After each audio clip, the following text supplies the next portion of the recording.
الحمد لله رب العالمين والصلاة والسلام على سيد الأنبياء والمرسلين وعلى كل ملائكة المقربين وعلى آله الطيبين الطاهرين وعلى أصحابه الهاديين المهديين. أما بعد فأعوذ بالله السميع العليم من الشيطان اللعين الرجيم. بسم الله الرحمن الرحيم. والفجر وليال عشر. صدق الله العظيم وصدق رسوله النبي الكريم الأمين. صدر ذی احتشام فخر المشائخ فخر السادات آل نبی اولاد علی پروردہ آغوش ولایت عکس آفتاب زبدۃ العارفین علمبردار علوم سراج السالکین قبلہ عالم شیخ طریقت الشیخ السید علی رضا فضل شاہ ولی دامت فیوزہم، معزز و محترم مشائخ اعظام، علماء کرام، ثنا خوانان رسول، سامعین گرامی قدر، السلام علیکم ورحمۃ اللہ وبرکاتہ۔ آج 14 ذی قعدہ ہے اور آپ سب 14 کے فرزند کی دعوت پر 14 کے ناموں کی سجی ہوئی اس مہکتی اور خوشبودار مجلس میں موجود ہیں۔ 14 ہی دنوں کے بعد چند خاص راتیں شروع ہونے والی ہیں۔ اللہ نے جن راتوں کی قسم اٹھائی، چند منٹ کی گفتگو ہے، چاہوں گا کہ توجہ سے سماعت فرما لیں۔ قرآن مجید کا آخری سورہ سورہ النصر ہے۔ اعوذ باللہ من الشیطان الرجیم، بسم اللہ الرحمن الرحیم۔ اذا جاء نصر اللہ والفتح، اللہ نے فرمایا محبوب ہم نے آپ کو نصرت بھی عطا کر دی اور فتح بھی عطا کر دی۔ یہاں رکوع میں نہیں، مضمون اور ہے۔ اذا جاء نصر اللہ والفتح، اے محبوب ہم نے آپ کو نصرت بھی عطا کر دی، یعنی کامیابی بھی عطا کر دی اور فتح بھی عطا کر دی۔ وَرَأَيْتَ النَّاسَ يَدْخُلُونَ فِي دِينِ اللَّهِ أَفْوَاجًا، اب انسان گروہ در گروہ جماعتوں کی صورت میں تیرے دین میں داخل ہونا شروع ہو جائیں گے۔ جملے پر توجہ رکھنا۔ اے محبوب تجھے کامیابی دے دی، یہ نہیں دوں گا یا دی جانے والی ہے یا کامیابی قریب ہے۔ نصر من اللہ فتح قریب، ایک وقت تھا کہ نصرت قریب ہے، اب یہاں کہا جا رہا ہے کامیابی دے دی، فتح دے دی، اور ایک اللہ نے پشین گوئی کر دی۔ وَرَأَيْتَ النَّاسَ يَدْخُلُونَ فِي دِينِ اللَّهِ أَفْوَاجًا، انسان گروہ در گروہ فوج در فوج تیرے دین میں داخل ہو جائیں گے۔ توجہ، خوشخبری بھی دے دی اور ساتھ کیا کہا؟ فَسَبِّحْ بِحَمْدِ رَبِّكَ، بس اے محبوب تو اپنے رب کی حمد کر۔ اس کا مطلب یہ ہوا کہ یہ ضروری نہیں کہ جب کچھ لینا ہو تب ہی سجدہ کرو۔ اس کا مطلب یہ ہے کہ جب کچھ ملے تب بھی سجدہ کرو۔ توجہ ہے؟ فَسَبِّحْ بِحَمْدِ رَبِّكَ، اے محبوب تجھے کامیابی دے دی، اے محبوب تجھے فتح دے دی۔ اب کائنات میں تجھ سے بڑا فاتح کوئی نہیں آئے گا، تجھ سے بڑا کامیاب کوئی نہیں آئے گا۔ نہ ماضی میں تیرے جیسا عظیم کوئی گزرا، نہ مستقبل میں تیرے جیسا کوئی عظیم آئے گا۔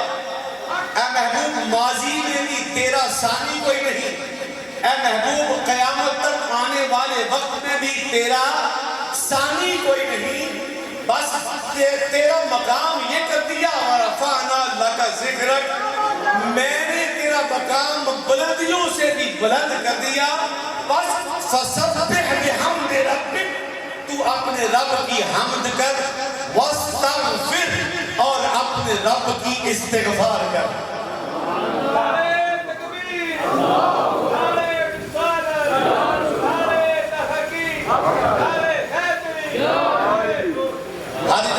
بس میں اپنے مضمون کی بنیاد آپ کو دے چکا کہ بات ہے حمد کی اور استغفار کی۔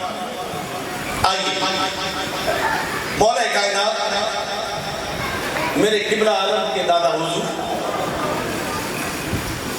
امام الاولیاء، امام المتقین، سید العالمین، سید الاولین والآخرین، سیدنا علی المرتضیٰ کرم اللہ تعالی وجہ الکریم دمشق میں جامع مسجد میں بیٹھے صحابہ اکرام بھی تشریف فرما ہے اور آپ کے اصحاب بھی موجود ہیں۔ ایک شخص آیا، بیٹھے بیٹھے اسی وقت ایک شخص آیا، آ کر عرض کی حضور اولاد نہیں ہے، 8 برس گزر گئے۔ سبق دے رہا ہوں آپ لوگوں کو، یاد کر لیجئے گا۔ 8 برس گزر گئے، شادی ہو گئی، میں بھی صحت مند ہوں، بیوی بھی صحت مند ہے، کسی چیز کی کمی نہیں، اولاد نہیں ہے، تو کیا کروں؟ میرے مولا کائنات فرمانے لگے استغفار کیا کر۔ بھئی لیسن ہے آپ لوگوں کے لیے بھی، استغفار کیا کر۔ سبق لے کے چلا گیا، ہو گیا، ایک اور آ گیا، عرض کی حضور بڑی محنت کرتا ہوں، بڑی مشقت کرتا ہوں، مگر روزگار پورا نہیں ہوتا، گھر میں رزق نہیں آتا، برکت نہیں آتی، روٹی کھانے کو نہیں ملتی، کیا کروں؟ فرمایا استغفار پڑھا کر۔ ایک اور شخص آیا، کہا حضور سمجھ نہیں آتی، دن بھی غموں میں گزرتا ہے، شامیں بھی غموں میں گزر جاتی ہیں، ہر وقت پریشان رہتا ہوں، کبھی کوئی نقصان ہو جاتا ہے، کبھی کوئی نقصان ہو جاتا ہے، ان نقصانات سے بچنے کے لیے کیا کروں؟ فرمایا استغفار پڑھا کر۔ نہیں توجہ ہے؟ اولاد مانگنے والا آیا تو کہا استغفار پڑھ، رزق مانگنے والا آیا تو کہا استغفار پڑھ۔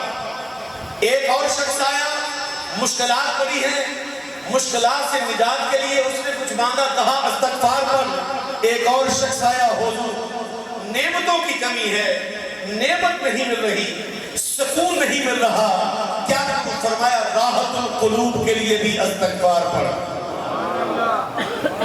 صحابہ اکرام تشریف فرما تھے، صحابہ اکرام نے کہا یہ کیا کر رہے ہو؟ ہر بات پر ہی استغفار پڑھتے جا رہے ہو۔ تو فرمایا کیا تم نے سورہ اعراف نہیں پڑھی؟ مولا اس میں کیا ہے؟ فرمایا خود اللہ رب العزت ارشاد فرماتا ہے کہ تمہیں اگر آسانی چاہیے تو استغفار پڑھو،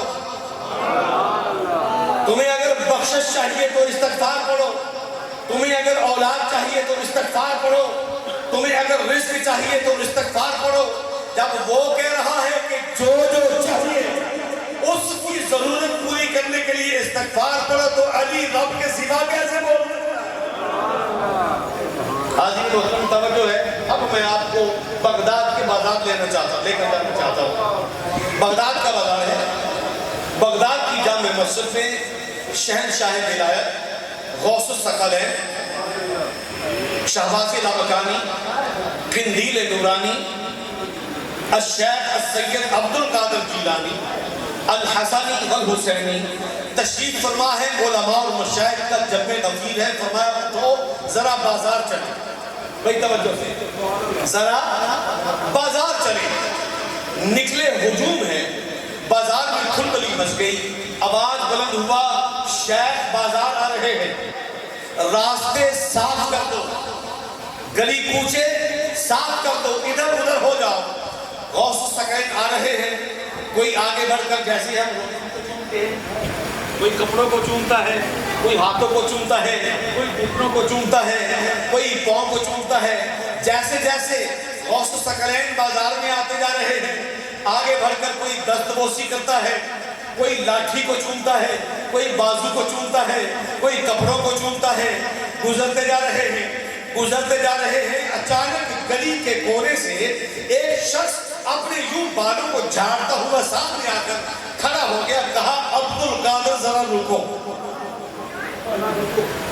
عبد القادر ذرا رکو، آپ رکے، مجمع رک گیا، ایک سیلاب تھا اس شاہ رسول کا رک گیا، پوچھا کیا بات ہے، کیوں روکا، کہا سوال پوچھنا تھا، توجہ بھئی توجہ، سوال پوچھنا تھا، اچھا پوچھو، کہا کیا اللہ قادر ہے؟ حاضرین محترم، بس اس سوال میں میری گفتگو کا انجام ہے، اس کے آخر میں سبق ہے، بس یہی گفتگو ہے آج۔ سوال کیا کیا؟ کیا اللہ قادر ہے؟ آپ نے غور سے آنکھیں بند کر کے کھولی، فرمایا ہاں اللہ قادر ہے۔ اچھا، اس نے ایک دفعہ پھر اپنے بالوں کو یوں جھٹکا اور کہا عبد القادر کیا اللہ قادر ہے؟ آپ نے پھر آنکھیں بند کی، پھر کھولی، آنکھیں سرخ کی، فرمایا ہاں، ذرا جوش تھا جواب میں، ذرا جوش تھا، فرمایا ہاں اللہ قادر ہے، بڑے جلال سے بولے، ہاں اللہ قادر ہے، جب جلال سے بولے وہ فٹ سے پھر بولا کیا واقعی اللہ قادر ہے؟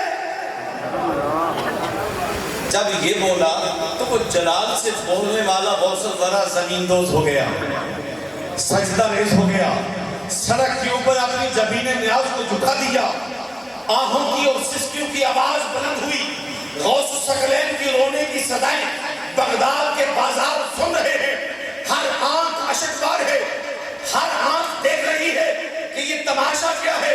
ایک وقت تک آپ روتے رہے، آہیں بھرتے رہے، سسکیاں بھرتے رہے، پھر تھوڑے ہی وقفے کے بعد اٹھے، اٹھ کر مسکرا کے آنکھیں نیچی کر کے سر جھکا کے کہا اے سوال کرنے والے ہاں اللہ قادر ہے۔ عجیب منظر ہے، سب لوگ پریشان ہیں، پوچھ لگے حضور ایسا معاملہ کبھی نہیں ہوا کہ سوال بھی ہو جواب بھی ہو، نہ سوال کی سمجھ آئے نہ جواب کی سمجھ آئے، کیا عجیب منظر ہے۔ فرمایا جب یہ میرے سامنے آیا وہاں شراب کے نشے میں دھت تھا، ہر وقت شراب کے نشے میں رہتا تھا، مگر جب اس نے یہ سنا کہ غوث الثقلین سرے بازار آ رہے ہیں تو اس نے اسی وقت توبہ کی، لیکن کہا کہ گواہی عبد القادر کی دوں گا کہ وہ مانتا ہے یا نہیں مانتا، وہ توبہ کو قبول کرتا ہے یا نہیں کرتا، وہ معاف کرتا ہے یا نہیں کرتا، وہ استغفار کو سنتا ہے یا نہیں سنتا، وہ استغفار کے بدلے بخشتا ہے یا نہیں بخشتا۔ اس لیے اس نے پہلا سوال یہ سوچ کر کیا کہ میرے جیسے گناہگار کو بخشنے پر وہ قادر ہے یا نہیں۔ توجہ ہے نہیں؟ ذرا توجہ کم لگ رہی ہے، ذرا توجہ کم لگ رہی ہے، مجھے توجہ چاہیے۔ میں آپ کو ذرا ایک معراج پر لے کر جانا چاہ رہا ہوں اپنے غوث الثقلین کی تعلیمات کی روشنی میں، پھر بتانا چاہتا ہوں والفجر ولیال عشر کیا ہے۔ توجہ چاہوں گا، غوث الثقلین فرماتے ہیں یہ گنہگار تھا، یہ سیاکار تھا، کوئی عبادت نہیں تھی، کوئی نیکی نہیں تھی، ہر وقت شراب کے نشے میں دھت تھا، بس کانوں میں آواز آئی کہ غوث الثقلین آ رہے ہیں، غوث سمدانی آ رہے ہیں، شہباز لامکانی آ رہے ہیں، قندیل نورانی آ رہے ہیں، اس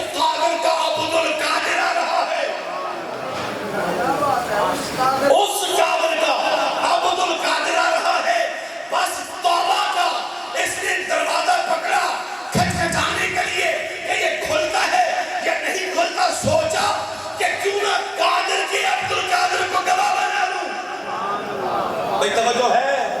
اگر توجہ ہے تو جواب دو بھائی، توجہ سے۔ اس نے سوال اٹھایا کہ اے عبدالقادر بتا کہ وہ میرے گناہوں کو بخشنے پر قادر ہے۔ میں نے آنکھ بند کی پوچھا بتا اس کا سوال کیا ہے اور جواب کیا ہے؟ رب نے مجھے اس کا سوال بھی بتا دیا، جواب بھی بتا دیا۔ کہا ہاں عبدالقادر گواہ ہو جا، کہہ دے کہ میں نے اس کے گناہوں کو بخش دیا۔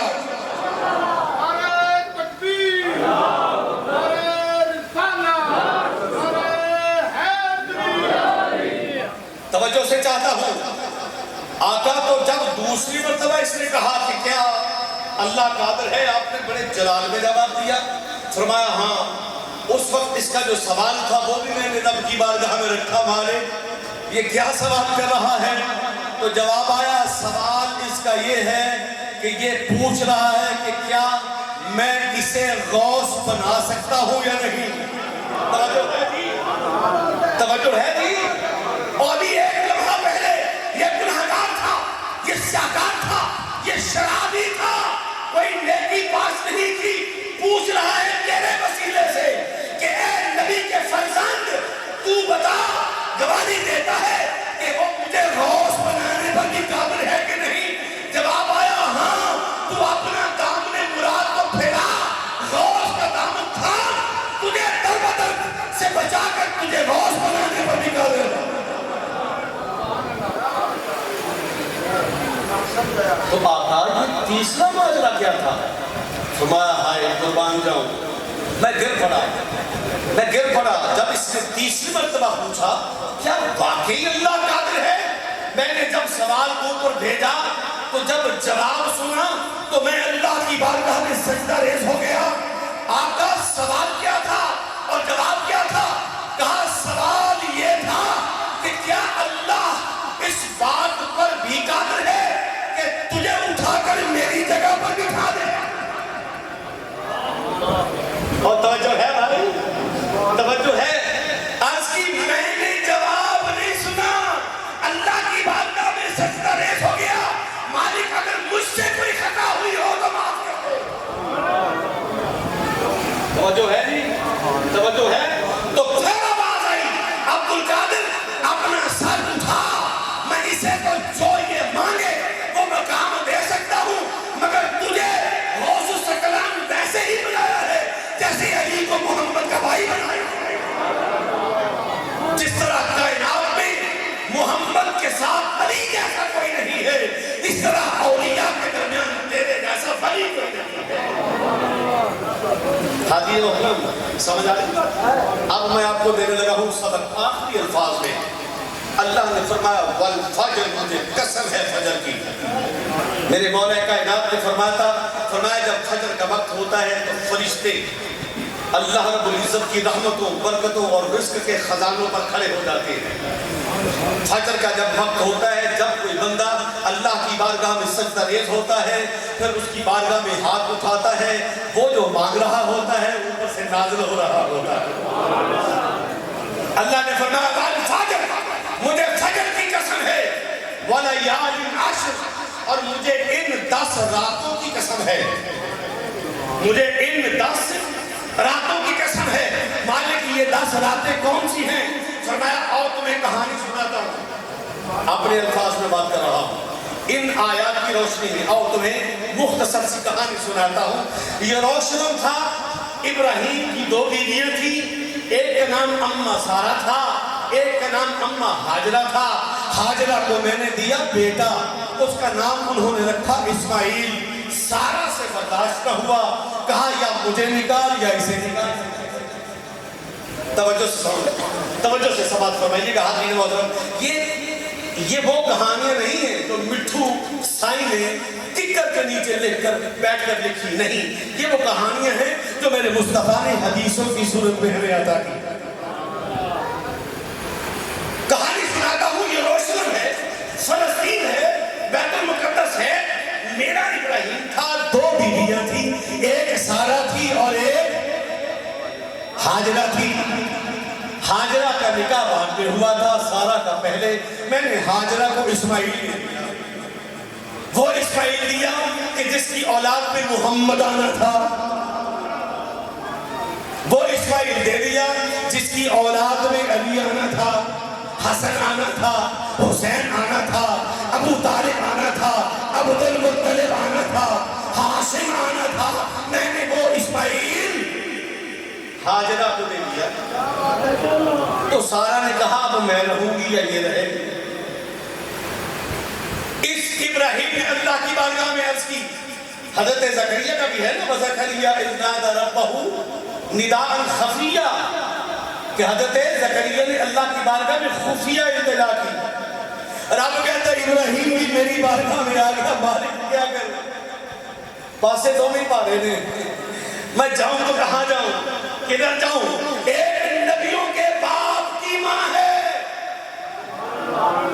ایک بادشاہ کی بیٹی ہے، میں کہاں جاؤں؟ فرمایا ضرورت نہیں کہیں جانے کی، اسے یہاں رکھ، اسے لے جا۔ ابراہیم کہتے میں نے اسماعیل کو اٹھایا، ہاجرہ کو ساتھ لیا، تو یکم ذی الحج تھی، شام چلی، تو میں بیت اللہ کے پاس پہنچا۔ 10 دنوں میں میری یہ مشقت اور سفر مکمل ہوا۔ رب نے ابراہیم کے سفر، اسماعیل کے سفر اور حضرت ہاجرہ کے سفر کی اس نسبت کی وجہ سے کہا وَلَيَالٍ عَشْرٍ، مجھے ان 10 راتوں کی قسم۔ حاضرین محترم، وَالْفَجْرِ وَلَيَالٍ عَشْرٍ، یہ جو آگے 10 راتیں آ رہی ہیں، یہ صرف 10 راتیں نہیں ہیں، یہ 10 دن بھی ہیں۔ ابراہیم بھی نہیں سوئے، اسماعیل بھی نہیں سوئے، ہاجرہ بھی نہیں سوئی، نہ کچھ کھایا نہ کچھ پیا۔ جب 10ویں کی صبح ہوئی، ابراہیم ہاجرہ اور اسماعیل کو چھوڑ کے چل لیے۔ ادھر پیاس میں اسماعیل بولے کہ مجھے پیاس لگی ہے، حضرت ہاجرہ نے زمین پر رکھا، کبھی صفا پر جاتی ہیں، کبھی مروہ پر جاتی ہیں، کبھی دوڑ کے ادھر، کبھی دوڑ کے ادھر، کبھی ادھر پانی تلاش کر رہی ہیں، کبھی ادھر پانی تلاش کر رہی ہیں۔ ادھر اسماعیل کی ننھی ایڑیاں زمین پر لگ رہی ہیں۔ اللہ نے کرم کیا، اسماعیل کی ایڑیاں لگی تو پانی کا چشمہ جاری ہوا۔ ادھر 7واں چکر تھا، ہاجرہ نے دیکھا کوے ہیں، طوطے ہیں، ساکائیں ہیں، پرندے جمع ہو رہے ہیں، کہیں میرے اسماعیل کو نقصان نہ دے۔ جب دیکھا تو پھر اسماعیل کے پاؤں میں پانی بہ رہا تھا۔ پکڑا، پتھر پکڑے، مٹی پکڑی، ایک دائرہ بنایا، زم زم زم، ارے رک جا، ارے رک جا، ارے رک جا، ارے رک جا، ارے اگر زہرا نہ روک، زہرا کی ماں نہ روکتی، ارے حضرت ہاجرہ نہ روکتی تو یہ رکنے والا نہیں تھا۔ پھر سمندر دور چلے جاتے، دریا دور چلے جاتے، کائنات میں زم زم ہی ہوتا۔ پانی پھیل رہا ہے، ہاجرہ کہتی زم زم زم، رک جا رک جا رک جا رک جا، ارے جو رکا ہوا ہے کائنات میں پھیل رہا ہے۔ توجہ ہے کہ جملہ سماعت فرمائیے، جو رکا ہوا ہے کائنات میں پھیل رہا ہے، اور جو بن کر ہی رحمت للعالمین آیا ہو۔